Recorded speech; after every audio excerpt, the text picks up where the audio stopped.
Hey guys, it's Mr. Neese again, and I'm talking to you today about U.S. History TEKS SE 4A. So, what is SE 4A? It is explain why significant events, policies, and individuals, including the Spanish-American War, U.S. expansionism, Alfred Thayer Mahan, Theodore Roosevelt, and Sanford Dole, moved the United States into a position of a world power. So, this is part of our imperialism, part of our history.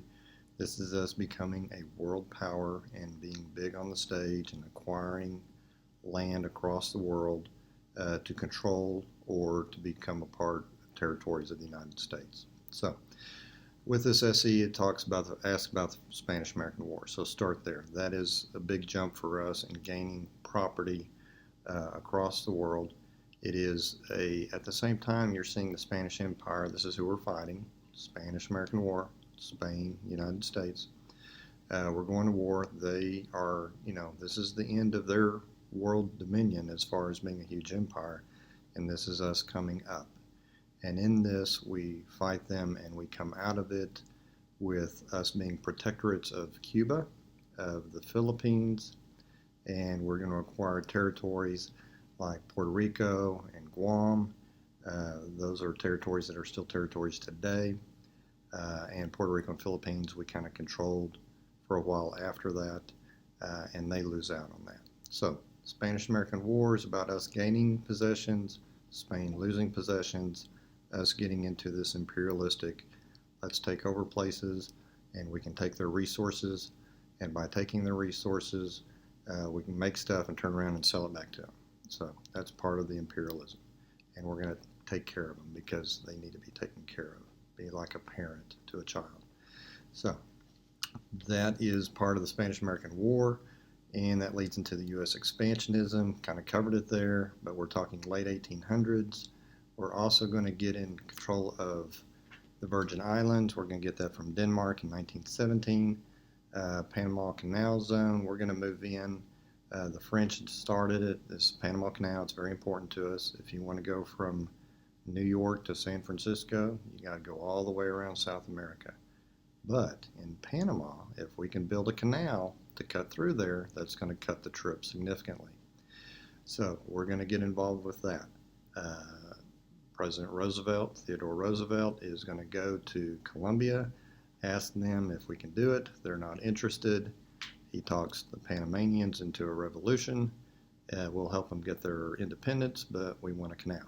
And that's us using our power and influence to get access to that area and build a canal. So that's part of our expansionism. Alfred Thayer Mahan. Okay, he was a naval captain, wrote a book, Influence of Sea Power in History, published in 1890. He is a huge influencer on us having a strong Navy. This is where some of our inspiration comes from. And how do you become a world power at this time without being a Navy? Having a strong Navy. You can.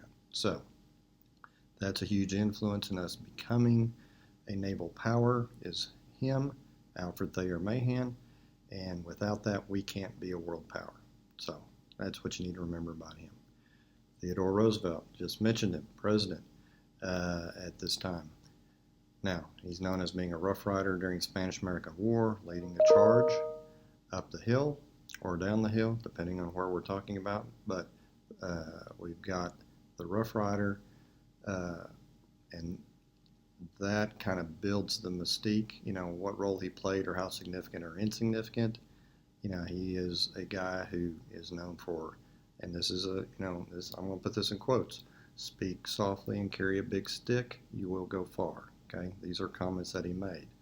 And he has this strong appearance, strong assertive way of doing things, and his big stick diplomacy, and that's something that you could see on that question. Big stick diplomacy, where basically we're going to use our power and influence and we're going to do what we want. That doesn't mean we're going to hit you with it, but you're going to see the stick and you're going to know we could. So that's part of the expansionism and control, and it's an extension of the Monroe Doctrine. The Monroe Doctrine being where we don't want everybody imposing their stuff into Latin America. This is our territory. This is our realm. We're going to deal with Latin America. You got to stay out. he kind of pushes that doctrine, and that's what he's doing there. Now, Sanford Dole, talk about him a little bit. He was a lawyer, he was a businessman in Hawaii. Hawaii is a country, its own country with a monarchy, and that monarchy is going to get overthrown, and he's going to be an influencer, and he's going to serve as the first president. And when you think of Dole pineapple, this is where that's coming from. These big plantation producing businessmen of this time in Hawaii, whether it's sugar or pineapple or whatever, bananas, whatever it's going to be, they are interested in being a U.S. territory, not being controlled by a monarchy that may not like them being there, or may not do what they want them to do. So he has the effort to help get this overthrow, serves as their first president, and then eventually it becomes territory. And it's a huge financial gain for the U.S. businessmen who are established there, because not being a territory, you got to pay tariffs to send stuff to the states. And being a territory, there's no tariffs. So now you can make more money. So there is a huge financial gain for doing that. Now, also it creates a great base for us to go into the Pacific and further west. We have a good place for a harbor, Pearl Harbor, okay? So part of our expansionism, as we get control of the Philippines, having the Hawaiian Islands is very significant for us.